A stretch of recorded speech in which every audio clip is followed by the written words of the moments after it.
نحمده ونصلي على رسوله الكريم أما بعد فأعوذ بالله من الشيطان الرجيم رب اشرح لي صدري ويسر لي أمري واحلل عقدة من لساني يفقهوا قولي رب زدني علما ربنا فقهنا في الدين اللهم إني أسألك علما نافعا وعملا متقبلا ورزقا طيبا واسعا. السلام علیکم ورحمۃ اللہ وبرکاتہ. سورہ عنقبوت ہے، آیت نمبر 22 ہے، اور اس کی ہم نے ترجمہ پڑھ لیا تھا. تفسیر پہ آتے ہیں. اللہ تعالیٰ یہاں فرماتے ہیں آیت نمبر 22 میں، اور تم اس کو نہ زمین میں عاجز کر سکتے ہو نہ آسمان میں، نہ اللہ کے سوا تمہارا کوئی دوست ہے اور نہ مددگار. اب یہاں پہ اللہ تعالیٰ فرماتے ہیں کہ نہ تو تم اتنا زور ہے کہ زمین کی حد سے باہر نکل جاؤ. ٹھیک ہے، آپ سوچیں کہ میں کہوں کہ بھئی بات ہو رہی ہے جی آخرت کی، اکاؤنٹیبلٹی کی. آپ آج دنیا میں کیا ہوتا ہے، جیسے آپ لوگوں نے سنا ہوگا ایک کیس کہ وہ بڑا ایلیٹ کلاس کا کسی فیملی کا بچہ تھا، یہاں پہ قتل کیا اور بغیر ٹکٹ بغیر پاسپورٹ کے وہ دبئی بھاگ گیا. ٹھیک ہے، ہم یہاں پہ دنیا میں تو بڑے کام کر سکتے ہیں. غلط کام کیا، پروٹوکول تھا، کوئی پوسٹ میں اچھا لگا ہوا تھا، اپنے آپ کو اس جرم سے بری کرا لیا، اپنے آپ کو جھوٹی گواہیاں لے آئے. اسی طرح اگر ہم سوچتے ہیں کہ ہم اللہ سے چھپ کر کہیں بھاگیں گے تو ٹھیک ہے، اوکے، نکالیں گاڑی، ٹرین نکالیں، کوئی فراری نکالیں، کچھ نکالیں، بھاگیں، دوڑیں، اس زمین سے بھاگیں. اللہ سے ہم کہاں بھاگ سکتے ہیں؟ زمین گول ہے، واپس آ جائیں گے. چلیں کہتے ہیں اچھا جی چلو ایسا کرتے ہیں، زمین نہیں، ہم زمین سے دور اسپیس، کسی اور گلیکسی، کسی اور سٹار پہ چلے جاتے ہیں. چلیں جی پہنچیں، کسی اور سٹار پہ پہنچیں، کسی اور جگہ پہنچیں. تو کیا خیال ہے، زمین میں یا آسمان میں اللہ تعالیٰ آپ کو ڈھونڈ نہیں سکتے؟ یا اللہ تعالیٰ، وہ کہتے ہیں نا، وہ ایک بڑا مشہور واقعہ حضرت سلیمان علیہ السلام کے زمانے کا، ولی عالم، کہ ایک شخص تھا، اس کو پتا چلا اس کا موت کا وقت آ گیا ہے. تو اس نے کہا کہ اچھا بھائی مجھے کہیں دور پہنچا دو. تو وہاں پہ کوئی جن تھا یا کوئی بندہ تھا، اس نے کہا ہاں میں تمہیں بہت کروڑوں میل دور، کہتے ود ان اے سیکنڈ اس کو کروڑوں میل دور پہنچا دیا. موت کا فرشتہ حضرت جو اسرائیل تھے اسی جگہ موجود تھے. تو وہ حیران ہو رہے تھے کہ یار یہ اس دربار میں کیا کر رہا ہے. اللہ تعالیٰ نے تو حکم دیا تھا کہ 1 سیکنڈ کے بعد اسے کروڑوں میل دور اس کی جان قبض کر رہی ہے، بٹ یہ تو یہاں پہ کھڑا ہوا ہے. اور وہ بندہ اس کروڑوں میل دور اپنی موت سے بھاگ کر وہیں پہنچا جہاں پہ اس کی موت کا وقت لکھا تھا. کہنے کی بات یہ ہے کہ ہم اللہ سے بچ کر کہاں جا سکتے ہیں. یہ اور پھر آپ یہ دیکھیں کہ یہ غالباً اس لیے فرمایا کہ انسان اس زمین کے علاوہ ایک اور بات بھی جو ہے، جو ٹیکنیکلی بات، جو میں تو ہمیشہ وہ بات کرتی ہوں جو ٹیکنیکلی میڈیکلی ریسرچ سے جو آپ دنیا میں دیکھتے ہیں، جو ہمیں سمجھ آ جائے کہ ہم دیکھتے ہیں کہ انسان اس زمین کے علاوہ کسی دوسری جگہ زندہ رہ ہی نہیں سکتا، کیونکہ اس زمین کو اللہ تعالیٰ نے فیسیلیٹیٹ کیا ہے انسان کے رہنے کے لیے، اس کے سروائیول کے لیے. باقی جگہ آپ دیکھیں اسپیس میں، وہاں پہ آکسیجن نہیں ہے، وہاں پہ ویجیٹیشن نہیں ہے، وہاں پہ وہ کوئی چیز اگ نہیں سکتی، انسان وہاں پہ سفوکیٹ ہو جاتا ہے. کیونکہ انسان کی تمام غذائی بھی جسمانی ضروریات اس زمین سے وابستہ ہیں. یہ جو اللہ تعالیٰ نے 6 دن رکھ کر یہ دنیا بنائی تھی نا، اللہ تعالیٰ آرام سے کن کہتا، منٹ میں دنیا بن جاتی، بات ختم. اللہ تعالیٰ کے لیے تو کوئی مشکل نہیں تھا، لیکن اللہ تعالیٰ نے اس پوری دنیا کو انسان کے سروائیول کے لیے بنایا. یہ سروائیول کٹ ہے. آپ دیکھیں کہ اللہ تعالیٰ نے رہتی دنیا کا اس میں گروسری رکھ دی، جو میں اکثر بات کرتی ہوں. ہم تو لاتے نا گروسری 1 ہفتے کی، 1 مہینے کی، پھر اس کے بعد ظاہر ہے اس کی پیرشیبل، اس کی ایک شیلف لائف ہوتی ہے، ختم ہو جاتی ہے، اس سے زیادہ ہم رکھ نہیں سکتے. ٹھیک ہے، جو ایکسپائری ہو جاتی ہے. لیکن اللہ تعالیٰ نے جس زمین بنائی اس میں یہ جو آپ دیکھتے ہیں نا بار بار کے یہ جو بار بار فصلیں اٹھتی ہیں، ایک دفعہ پھر گندم کی، پھر اس کے بعد پھر گندم کی، پھر چاول ختم ہوئے اتارے، پھر چاول کی فصل لگی. یہ اللہ تعالیٰ نے طریقے سے رکھا ہوا ہے کہ رہتی دنیا تک انسان کو اس کی غذائی ضرورتیں پوری ہوتی جائیں، اور پھر غذائی ضرورتیں بھی پوری ہوتی جائیں، اور یہ اس کی آکسیجن کا لیول، کتنی اس کا جو لیول ہے کہ ہوا جو air is a mixture of آپ کی ڈفرنٹ گیسز کا، اس میں آکسیجن کا تناسب، کاربن ڈائی آکسائڈ کا، گیسز کا کیا تناسب ہو کہ وہ سفوکیٹ محسوس نہ کرے. تو یہ اللہ تعالیٰ نے دنیا بنائی ہی وہ کہ جہاں پہ انسان سروائیو کر سکے. جب اللہ کی لیکن یہ اللہ کی جب گرفت آئے گی تو تم نہ میں اتنا زور ہے کہ تم کی گرفت سے بچ سکو، اور دوسری اللہ کی ہستی اتنی اسٹرانگ اور طاقتور ہے کہ اس کے عذاب سے تمہیں کوئی پناہ بھی نہیں دیکھ سکتا. کہ آپ سوچیں نا کہ میں نے جناب بڑا اپنا گھر بنا لیا ہے، وہ کہتے ہیں نا سم ٹائم جی ہم نے تو وہ جی ارتھ کویک پروف، ہم نے شاک پروف گھر بنا لیا ہے، ہم نے بلٹ پروف گھر بنا لیا ہے، مجھے یوں نہیں ہو سکتا تو مجھے فلانا نہیں ہو سکتا. لیکن آپ یہ دیکھیں کہ جب کوئی وقت آنی ہے، جب اللہ تعالیٰ نے پکڑنا ہے تو وہ پکڑنا ہی، وہ آپ بچ نہیں سکتے. ٹھیک ہے جی. تو بہرحال اللہ تعالیٰ ہمیں نیک عمل اور صالح عمل کرنے کی توفیق عطا فرمائے. تو یہاں پہ اللہ تعالیٰ آیت نمبر 22 میں انسان کی عاجزی بتا رہے ہیں، اس کا بتا رہے ہیں وہ کتنا ہیلپ لیس ہے زمین میں آسمان میں. اس کے اختیار میں بھی نہیں ہے کہ وہ سانس بھی اللہ کے حکم کے بغیر لے لے. اگر میری زندگی ہے تو میں اگلے سیکنڈ کا سانس لے سکتی ہوں، اگر میری زندگی نہیں ہے تو مجھے اگلے سانس کی مہلت نہیں ملے گی. تو جتنا مرضی میرے پاس فائنینسز ہیں کہ میں جی وینٹیلیٹرز خرید لوں، میں آکسیجن کے بڑے بڑے سلنڈرز لے لوں، میں بڑے بڑے ڈاکٹرز ہائر کر لوں، وہ میں نہیں کر سکتی، کیونکہ اللہ تعالیٰ نے جتنا میرا وقت لکھا ہے وہ اتنا ہی وہ زمین مجھے فیسیلیٹیٹ کرے گی، اتنا ہی مجھے سروائیول موڈ دے گی. تو اسی لیے اللہ تعالیٰ کہہ رہے ہیں کہ اللہ کے علاوہ جس کو ہم دوست، ولی یا مددگار بنا سکتے ہیں کوئی ہو ہی نہیں سکتا. تو ہم نے اللہ ہی کو اپنا وکیل، دوست اور مددگار بنانا ہے.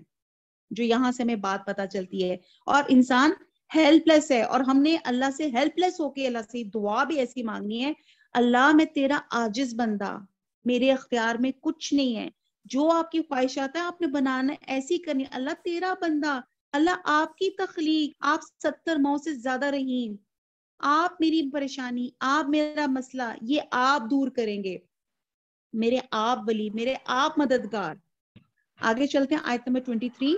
والذین، اور وہ لوگ، کفروا، کفر سے ہے، جو کافر ہیں، جو انکار کرتے ہیں، بی ساتھ، آیاتی، آیات سے، اللہ کی، وَلِقَائِهِ. اب یہ تھوڑا سا مشکل لفظ لگ رہا ہوگا. لقا میں کون سا لفظ مل رہا ہے اردو کا؟ ملاقات. لقا ہی، اس کی، ہی سے مراد اس کی، اور اس کی ملاقات سے، اولئک، یہی لوگ ہیں، وہی لوگ ہیں، یعیس یہ پہلے بھی لفظ آ چکا ہے، اس کا مطلب ہوتا ہے مایوس، مایوس ہیں. من رحمتی، من سے رحمت، رحمت اور چھوٹی یہ لگ گئی تو میری رحمت. وَأُولَئِکَ، اور یہی ہیں، لہم، ان کے لیے، عذاب، عذاب ہے، علیم، دردناک.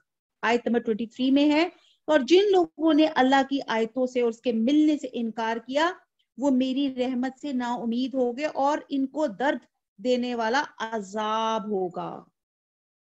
اب یہاں پہ دیکھیں، اللہ کی آیات سے انکاری در حقیقت اللہ کی رحمت سے دوری کا سب سے بڑا سبب ہے.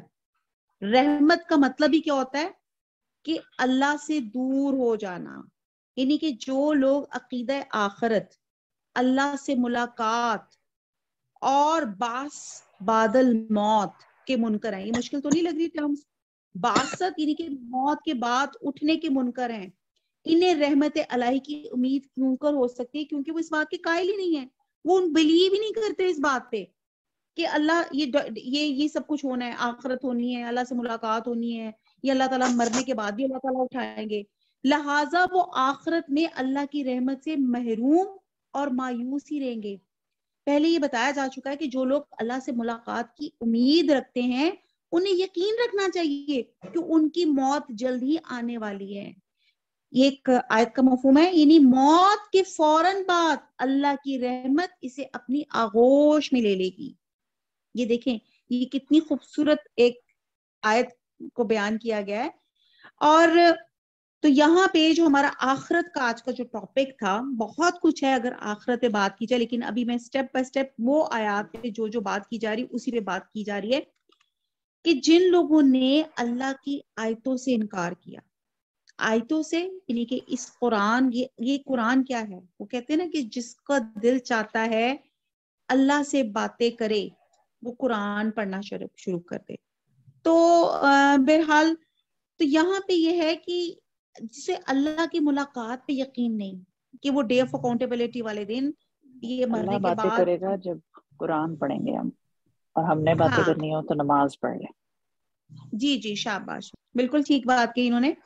تو بات یہ ہے کہ اگر ہم اللہ کی ملاقات کے منکر ہیں، اور اللہ کی آیات کے منکر سے مراد کیا ہوتا ہے کہ ہم آیات پڑھ رہے ہیں، نہ ان کو سمجھ رہے ہیں، نہ ان کو زندگی میں اپلائی کر رہے ہیں، تو پھر ایسے ہی ہے نا کہ ایک آپ نے انسٹرومنٹ، ایک آپ نے بجلی کی اپلائنس لی، اس پہ تھا کہ 220 وولٹ پہ لگائیں، آپ نے 200 وولٹ پہ لگا دیا، 250 وولٹ پہ لگا گیا اور پٹاخہ بجا اور وہ پھٹ گیا، خراب ہو گئی، تو کیا ہو ہم نے پڑھا نہیں تھا صحیح طرح، اس کو ہم نے صحیح وولٹیج پہ نہیں لگایا تھا. ایسے ہی ہے نا.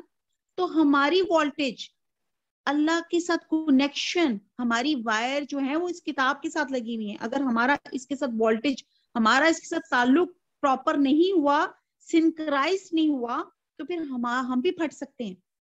تو یہاں پہ ان لوگوں کے لیے بتایا جا رہا ہے، ان لوگوں کے لیے رحمت نہیں ہے جو اللہ کی آیات کے منکر ہیں، اللہ تعالیٰ کی ملاقات کے منکر ہیں، جو آخرت کے منکر ہیں کہ اللہ تعالیٰ مرنے کے بعد دوبارہ کھڑا کریں گے. تو پھر اللہ تعالیٰ ایسے لوگوں کا انجام آیت نمبر 23 میں بتا رہے ہیں، وَأُولَئِكَ، ایسی لوگ ہیں جن کے لیے عذاب علیم، دردناک عذاب ہے. جی یہ ہو گیا ہماری 23 آیات الحمدللہ. اچھا جی اگلی آیات ہیں آیت نمبر 24.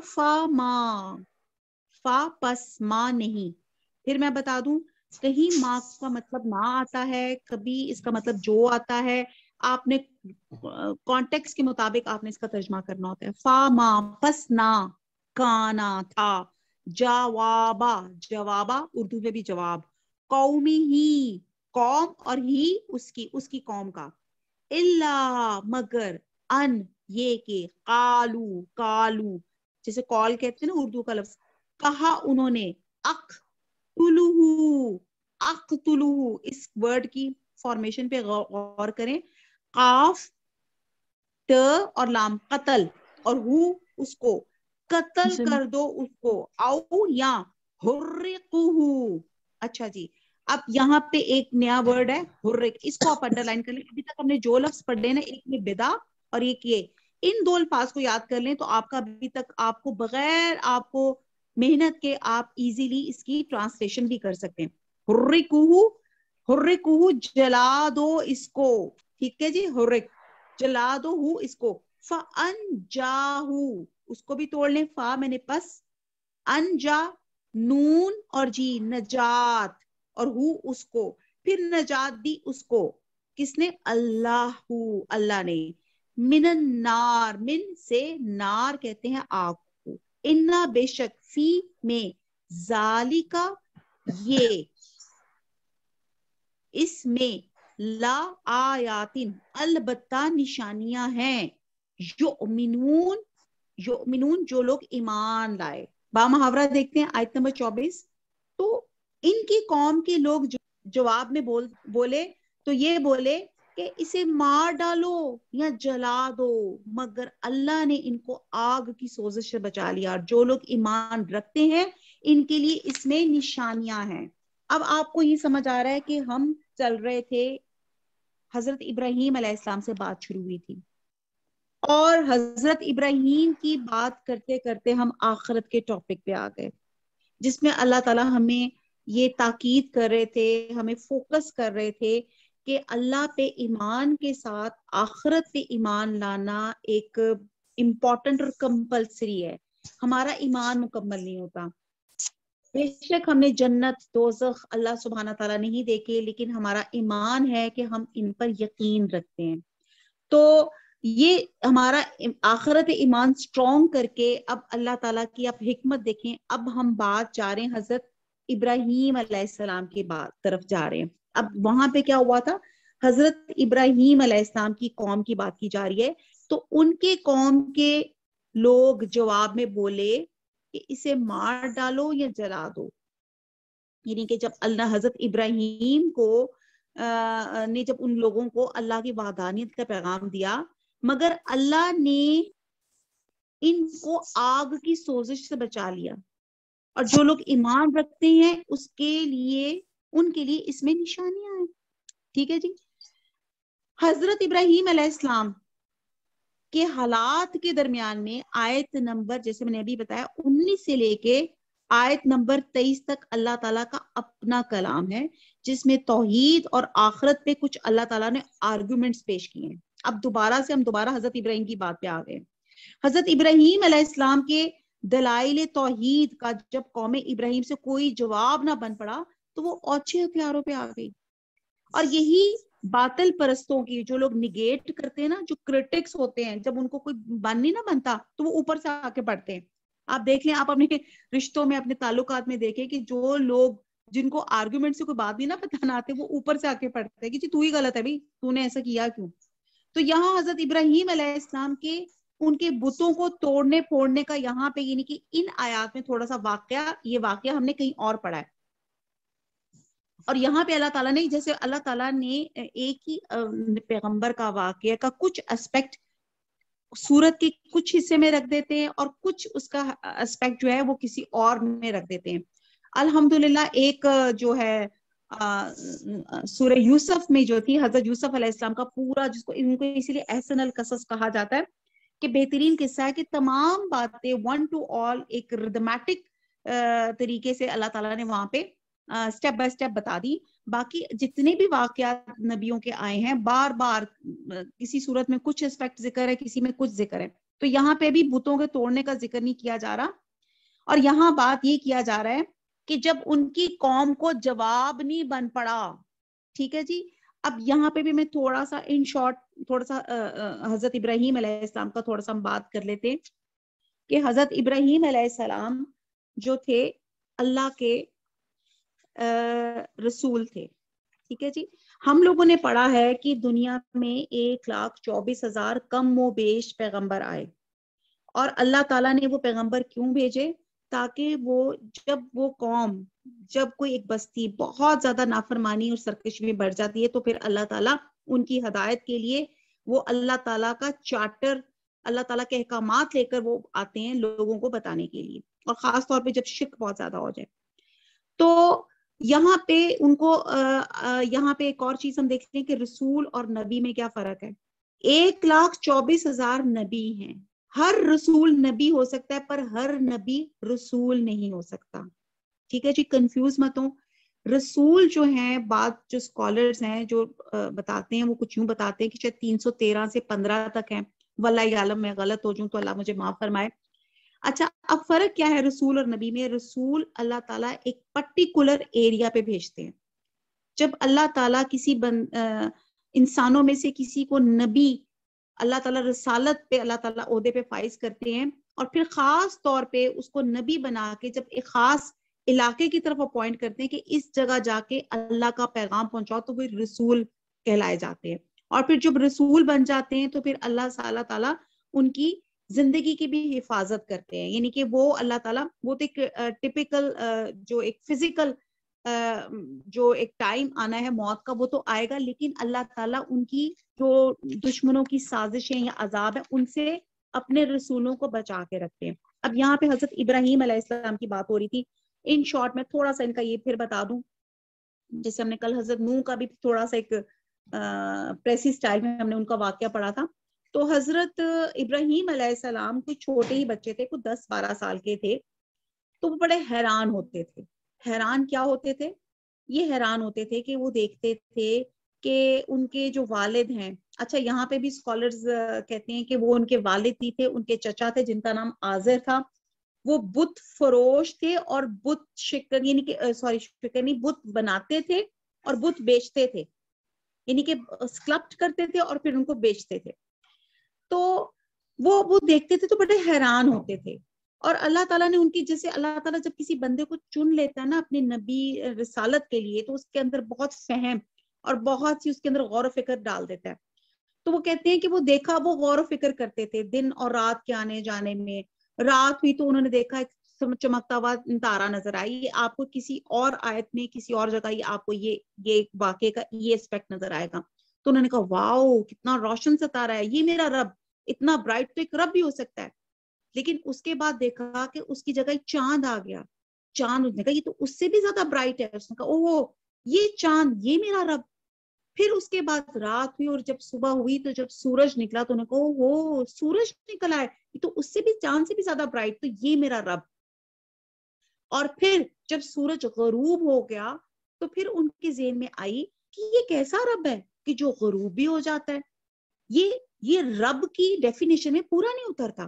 یعنی کہ وہ غور اور فکر کرتے رہتے تھے, اور یہاں پہ وہ اسی طرح غور و فکر کرتے تھے کہ ان کے والد اپنے ہاتھ سے سکلپٹ کرتے ہیں اور پھر انہی سے اپنی حاجتیں مانگتے ہیں, یہ نفع دے دے, یہ نقصان سے بچا لے, میری یہ حاجت پوری کر لے. تو ان کو بڑا ایبسرڈ بات اور بڑی انسین بات لگتی تھی. یہ ایک لمبا چوڑا ہی واقعہ ہے. ہم یہ دیکھتے ہیں کہ حضرت ابراہیم علیہ السلام, جس کو اللہ تعالیٰ نے بچپن سے ہی چنا ہوا تھا, وہ جب یہ ساری چیزیں دیکھتے تھے تو وہ حیران ہوتے تھے. جب وہ اپنے باپ کو اور اپنے قوم کے لوگوں کو بے جان اور بتوں کے سامنے سجدہ ریز دیکھتے تھے تو فوراً دل میں سوچتے تھے کہ ان بے جان پتھروں کے سامنے جو نہ حرکت کرتے ہیں, نہ سنتے ہیں, نہ بولتے ہیں, سجدہ کرنے کا کیا فائدہ ہے. اور ایسی چیزوں کو سجدہ کرنا تو سراسر انسانیت کی توہین اور تذلیل ہے. اور قوم کی اس انسانیت سوز حرکت پہ وہ مدتوں دل ہی دل میں کڑتے اور نفرت کرتے رہتے تھے. اور بلاخر انہوں نے اپنی طبیعت کے تقاضے سے مجبور ہو کر اپنے باپ اور اپنی قوم سے سوال کیا, مجھے کچھ تو بتاؤ, ان بے جان مورتیوں کے سامنے تم بیٹھ کے ان کی عبادت میں مشغول رہتے ہو, اس کا فائدہ کیا ہے؟ اگر بتوں کے سامنے عبادت کرنے کا کوئی عملی فائدہ ہوتا تو ان کے پاس کوئی جواب, معقول جواب ہوتا کہ ان کو جواب دیتے. لیکن قوم کے لوگ حضرت ابراہیم علیہ السلام کو بتا کر ان کو مطمئن کو سیٹسفائی نہیں کر سکے. اور حضرت ابراہیم کے اس سوال کا اس بات کے سوا کوئی جواب نہیں آیا, کیونکہ ایکچولی ہم اپنے باپ دادا کو ایسے پرستش کرتے دیکھتے ہیں, ہم ان کو ہی فالو کر رہے ہیں اور ہم اسی وجہ سے ہم بتوں کی ہم پرستش کرتے جا رہے ہیں. اب یہ کوئی سوال نہیں تھا کہ جی میرے بڑے بزرگ یہ کام کر رہے تھے تو میں بھی یہی کام کر رہا ہوں. تو پھر میرا آپ سے سوال ہے کہ ہمارے بڑے بزرگ جو تھے وہ تو راتوں کو جلدی سو جاتے تھے, وہ تو اتنا موبائل استعمال نہیں کرتے تھے, تو تب ہمارے بچے کیوں نہیں کہتے کہ جی ہم اپنے بچوں کی بات کم کریں. ہمارے بچے کتنے مزے سے کہتے ہیں ماما آپ اولڈ فیشن, پرانے زمانے کی, آپ کو کیا پتا ہو آج کل کا کیا چیز چل رہی ہے. تو یہ ایک ان کا آرگومنٹ تھا کہ ہم بتوں کی پوجا اس لیے کرتے ہیں کیونکہ ہمارے بڑے کرتے تھے. تو یہ بات ان کو سیٹسفائی نہیں کی. تو بہرحال انہوں نے ان شارٹ یہ کیا کہ انہوں نے کہا کہ کچھ ایسا ہوا کہ اس زمانے میں کوئی میلہ لگا کرتا تھا, جس طرح یہاں پہ ایک زمانے میں ایگزیبیشن نہیں لگا کرتی تھی جب سب لوگ سارے وہاں پہ چلے جاتے ہیں. تو ان کی جو حضرت ابراہیم کی جو قوم تھی سیارہ پرست تھی اور انسانی زندگی پہ سیاروں کے اثرات پہ بہت بلیو کرتی تھی. اور انہوں نے جو مجسمے بھی تھے اسی شکل کے بنائے ہوئے تھے جن کی یہ لوگ پوجا کرتے تھے. تو حضرت ابراہیم علیہ السلام نے اپنی ہوش مندی کی ابتدا میں پہلا تجربہ اپنی ذات پہ کیا اور دیکھا کہ یہ سیارے, یہ چاند اور یہ سورج کیا میری زندگی پہ کچھ اثر انداز ہو سکتے ہیں کہ نہیں. اور تجربے سے انہیں ثابت ہوا کہ تمام چیزیں انسانی توہمات ہیں. پھر ان کے قلبی یقین کے ساتھ وہ اپنی قوم سے مجادلہ اور مقابلے پر اتر آئے اور پھر کہتے کہ ان لوگوں کا جشن نوروز اس دن ہونا تھا جب سورج برج حمل میں داخل ہوتا ہے, اور آج کل کے حساب سے یہ دن 1 اپریل کو بنتا ہے, اور یہی موسم بہار ہوتا ہے اور معتدل موسم ہوتا ہے.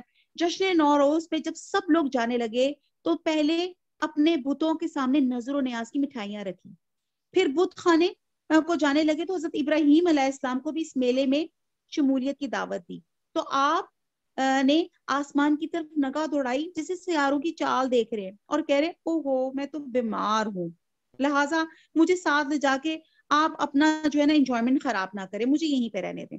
اور حضرت ابراہیم علیہ السلام نے سیاروں کی طرف نگاہ اس لیے نہیں کی تھی کہ وہ ان کے اثرات پہ یقین رکھتے تھے, لیکن وہ اس لیے دوڑائی تھی کہ آپ کی ستارہ پرست قوم آپ کے اس عذر, اس بہانے کو معقول سمجھ لے. اب یہ سب لوگ میلے پہ چلے گئے.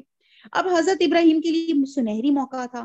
آپ نے کوئی چیز لی, کہتے ہیں کلہاڑا لیا یا پتہ نہیں کیا چیز لی, اور بت خانے کا دروازہ کھولا اور ان کے بتوں کو مار مار کے ان کے ٹکڑے کر دیے اور بڑے بت کو چھوڑ دیا, اور کلہاڑا اس کے کندھے میں رکھ دیا تاکہ پتہ چلے کہ سب کچھ حرکت اس بڑے بت کی ہے.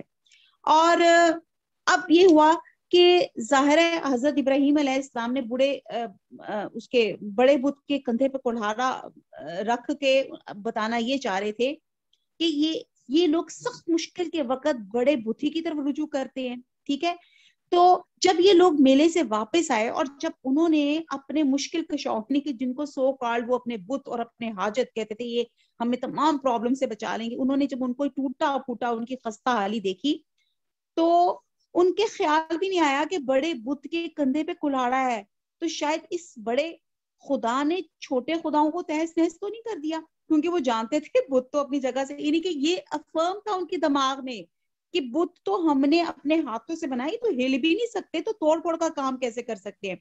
اور یہی کچھ لاجک سے حضرت ابراہیم علیہ السلام ان کو سمجھانا چاہ رہے تھے. اور حضرت ابراہیم علیہ السلام کئی دفعہ ان لوگوں کے سامنے یہ بات اظہار خیال کر چکے تھے کہ یہ بے جان پتھر کی مورتیاں ہیں, تمہارا کچھ بگاڑ سکتی ہیں نہ سنوار سکتی ہیں, نہ نفع دے سکتی ہیں, نہ تمہیں نقصان سے بچا سکتی ہیں, نہ تمہاری کوئی خواہشات کو پوری کر سکتی ہیں. ان کی عبادت کرنا سری گمراہی اور انسانیت کی توہین ہے. اب انہوں نے کہا کہ یہی ایک شخص تھا کہ جو ہمارے بتوں کو کنڈیم کیا کرتا تھا, تو انہوں نے کہا کہ یہ جو حرکت ہے یہ انہی کی جرت ہو سکتی ہے. اور کہتے ہیں کہ انہوں نے کہا کہ ہم اپنے معبودوں کے دل ٹھنڈے کریں گے تو اس کے لیے ہم حضرت ابراہیم کو ایسی سزا دیں گے تاکہ انہوں نے جو بتوں کے سامنے جو ان کی جو انسلٹ جو توہین کی ہے اس کو جو تھوڑا سا کمپنسیٹ کر سکے. بہرحال حضرت ابراہیم کو سب لوگوں کے سامنے لے جایا گیا. بڑا ایک لمبا ایک یہ واقعہ ہے. جو پہلا جرم ہوا تو انہوں نے اعتراف جرم سے متعلق تھا, کیونکہ جب تک مجرم کا جرم ثابت نہ ہو سزا کا سوال نہیں پیدا ہوتا. حضرت ابراہیم سے پوچھا گیا آیا ہمارے مشکل کشاؤں کو تم نے توڑا پھوڑا ہے؟ اس سوال کے جواب میں حضرت ابراہیم نے کہا کہ قرینہ کی شہادت تو یہ ہے کہ یہ سب کارستانی بڑے بت کی ہے جس نے کلہاڑا اپنے کندھے پہ رکھا ہے. ممکن ہے بڑے خدا کو تمہارے جانے کے بعد چھوٹے خداؤں پہ غصہ آ گیا ہو اور اس نے توڑ پھوڑ دیا ہو. اور اس سوال کا اصل حل یہ ہے کہ ان مظلوم اور ٹوٹے پھوٹے مشکل کشاؤں سے پوچھ لو, یہ جو ٹوٹے پھوٹے بت ہیں جن کو تم بڑا مانتے تھے ان سے پوچھو یہ ٹوٹے پھوٹے یہ جو زخمی پڑے ہوئے ہیں ان کو کس نے مارا. اچھا چلو نہیں سمجھ آتی تو اس بڑے والے بت سے پوچھ لو, ٹھیک ہے, جس کو تم بہت مانتے ہو, ٹھیک ہے, اس کو گریڈنگ میں تم نے بڑا بت بھی بنا کے رکھا ہوا ہے, اسی سے پوچھ لو کہ واٹ ہیپن ایکچولی ان کے ساتھ ہوا کیا. اب یہاں مشکل کشاؤں کی بے بسی دیکھیں. اب حضرت ابراہیم کے اس جواب پہ مجمع موجود سب لوگوں کو اپنے مشکل کشاؤں کی بے بسی کا اندازہ ہو گیا. سمجھ آ رہی ہے؟ اب یہ بہت بڑے کراؤڈ کے اندر ہی سوال کیا جا رہا تھا. وہ تو اپنی طرف سے انہوں نے ان کی پیشی کی کہ سب کے سامنے حضرت ابراہیم کو سزا دیں گے, لیکن ان کے سوال انہی کے لیے لوگوں کے لیے ان کا ایک سوچنے کا دروازہ کھل گیا. انہیں شرمندگی ہوئی اور خاموشی ہوئی, واقعی بات تو یہ ٹھیک کر رہا ہے کہ یہ تو کچھ جواب دے ہی نہیں سکتے. اور یہی کچھ تھا جو حضرت ابراہیم چاہتے تھے. تبلیغ اور رد شرک کا سنہری موقع ان کے پاس آیا تھا. پھر آپ نے بھرے مجمع کو خطاب کر کے فرمایا تو تم نے دیکھ ہی لیا کہ تمہارے مشکل کشا اپنی ڈیفنس نہیں کر سکتے تو تمہاری مشکلیں کیا دور کریں گے. وہ اپنے آپ کو پروٹیکٹ نہیں کر سکتے تو تمہیں کیا فائدہ پہنچائیں گے. افسوس کہ تم لوگ جو ہے ایسے مشکل کشاؤں کی عبادت کیے جا رہے جو اپنے ظالم سے بھی بدلہ لینے کی طاقت نہیں رکھتے, یعنی کہ وہ اپنے آپ کو بچا نہیں سکتے. جب عقلی میدان میں جب قوم حضرت ابراہیم علیہ السلام کے سامنے نادم اور لا جواب ہو گئی تو اب انہوں نے ڈنڈے کا استعمال کیا. اور عموماً جو جاہل لوگ ہوتے ہیں وہ یہی کرتے ہیں. جب آرگومنٹس کے ساتھ جب ان کی بات ان کے اندر دلیلیں نہیں ہوتی, جب وہ ایک نالج بیس کے اوپر اب وہ مذاکرہ بحث نہیں کر سکتے تو پھر وہ کیا کرتے ہیں, پھر وہ ضد بازی میں آ جاتے ہیں. یہ آپ اپنی عام لائف میں آپ دیکھیں تو حضرت ابراہیم کے جو باپ یا جیسے اسکالرز کہتے ہیں ان کے چچا آزر جو تھے خود بت تراش بت فروش تھے, اور عراق کا بادشاہ نمرود کا درباری محنت تھا, یعنی کہ وہ ان کے دربار میں بادشاہ نمرود جو عراق کا بادشاہ تھا اس کے انڈر تھے. اب اگر وہ حضرت ابراہیم کی بات مانتے تو ان کا روزگار, ان کی آمدنی کے ذریعے اور دربار میں ان کا جو سٹیٹس وہ سب ختم ہو جاتا. ٹھیک ہے جی. تو آزر ہی حضرت ابراہیم علیہ السلام اور آپ کے دین کا دشمن بن گیا، اور ان لوگوں نے متفقہ طور پہ یہ طے کیا کہ جیسے بھی ہو سکے ہم نے اپنے جو ٹوٹے پھوٹے بت ہیں ان کی عزت اور وقار کو بچانا ہے، اور اس کا بہترین حل یہ ہے کہ ابراہیم کو بھڑکتی ہوئی آگ میں جلا کے ان کو نام و نشان ان کا ختم کر دیں۔ چنانچہ سرکاری سطح پہ ایک بہت بڑا الاؤ تیار کیا گیا، یعنی کہ یہ چھوٹی موٹی آگ نہیں تھی، یہ بڑی الاؤ تیار کیا گیا، اور ایک فلاخن کے ذریعے حضرت ابراہیم کو اس کے علیہ السلام کو ان کے اندر پھینکا گیا۔ فلاخن وہ جو نہیں ہوتی، وہ جو توپ غلیل جس کو آپ کہتے ہیں، یعنی کہ اتنا زیادہ آگ کا الاؤ تھا کہ جیسے اگر بہت زیادہ سٹوو میں آگ ہوگی تو آپ دور سے کوئی چیز نہیں پھینکیں گے ہائے مجھے ہیٹ نہ پہنچ جائے، تو اتنی ہیٹ تھی کہ انہوں نے ان کو ایک فلاخن میں ڈال کے پھینکا کہ تاکہ وہ لوگ ہرٹ نہ ہو اور یہ ڈائریکٹ اس ہیٹ کے انٹینسٹی کے اندر جائیں۔ مفسرین کہتے ہیں جب حضرت ابراہیم علیہ السلام کو الاؤ میں ڈالا جا رہا تھا تو جبرائیل علیہ السلام حاضر ہوئے اور کہنے لگے کہو تو آپ کی مدد کروں؟ حضرت ابراہیم علیہ السلام نے کہا مجھے تمہاری مدد کی ضرورت نہیں، مجھے میرا اللہ کافی ہے، الحمدللہ۔ پھر جبرائیل علیہ السلام نے کہا اچھا اپنے اللہ سے ہی دعا کر لیں، تو حضرت ابراہیم علیہ السلام نے فرمایا میرا اللہ سب کچھ دیکھ رہا ہے اور مجھے یہی کافی ہے۔ اب اللہ تعالیٰ نے اپنے اس مخلص بندے کی یوں مدد فرمائی کہ آگ کو حکم دیا گیا کہ ابراہیم علیہ السلام کے لیے ٹھنڈی ہو جا، مگر اتنی ٹھنڈی بھی نہیں کہ ٹھنڈک کی وجہ سے حضرت ابراہیم علیہ السلام کو جو ہے کوئی پریشانی ہو۔ آپ دیکھتے ہیں کہ جیسے آج کل جو ہمارا ٹیمپریچر ہے وہ مائنس میں جا رہا ہے کئی جگہوں پہ، اور بہت زیادہ ٹھنڈ ہے، اور ایک ہوتی گرمی برداشت کرنا اور ایک ٹھنڈ برداشت کرنا بھی جو ہوتا ہے یہ بھی ایک عذاب ہوتا ہے۔ آپ کو پتہ ہے کہ بعض اسکالرس کہتے ہیں کہ دوزخ کی طرح ایک ایسا مقام بھی ہے جہاں پہ ٹھنڈ کا عذاب بھی دیا جائے گا، یعنی کہ اگر آپ کو فریزر میں یا ڈیپ فریزر میں رکھا جائے تو آپ کو کیسا محسوس ہوگا۔ یہ میں ویسے آپ کو ٹھنڈ کی عذاب کی بات بتا رہی ہوں کہ کیا کہتے ہیں intensity of every thing is bad, چاہے وہ ہیٹ کی ہو تو چاہے کولڈ کی ہو۔